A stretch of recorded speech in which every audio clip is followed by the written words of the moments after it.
Chapter 11 Intro. Destined. It is an interesting statement posed in the second paragraph of my father's sermon.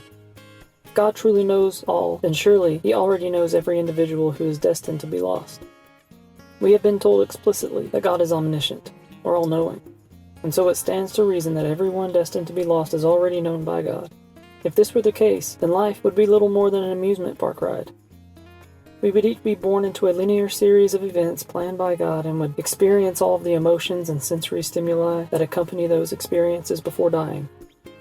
We would have no control over the contents of our lives, and all of this would occur without any deviation from the plan that God set into motion.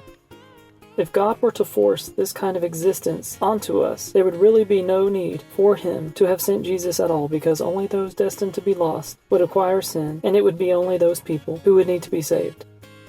If they were destined to be lost, why would they need saving? If we were all predestined to be lost forever, or if on the other hand we were destined to be united with God, there would be no reason for us to develop a relationship with God at all, because there would be no alternative to the outcome. What would be the purpose of seeking out God if we were destined to be lost with no hope of ever having the opposite result?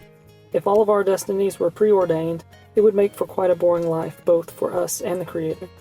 Luckily, God has created each of us with a free will to decide our own destiny. God has created us with a natural desire to, of our own will, seek Him out. God wants each of us to make the conscious decision to actively pursue a relationship with Him. God will never force us into the kind of life, even though it is His desire to see us all in the relationship with Him. God knows that a forced relationship is little better than slavery. It is not God's desire to see us in bondage of any kind. He wants us to be free. Free to make decisions for ourselves, free to enter into a loving relationship with Him, free to choose our own destiny.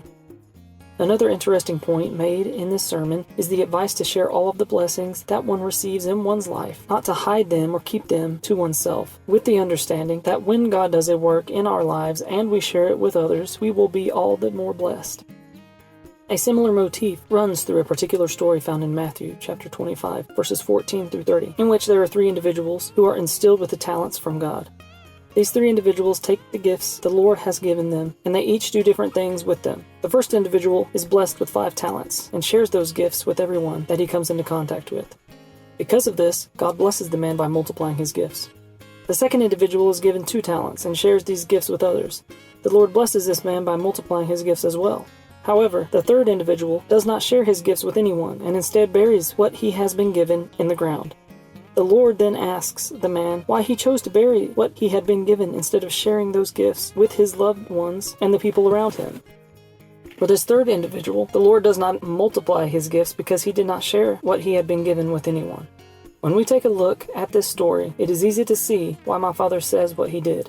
When God does something for us, we would do well to spread the news and share it with all of the people around us. For if we do, the Lord will continue to bless us.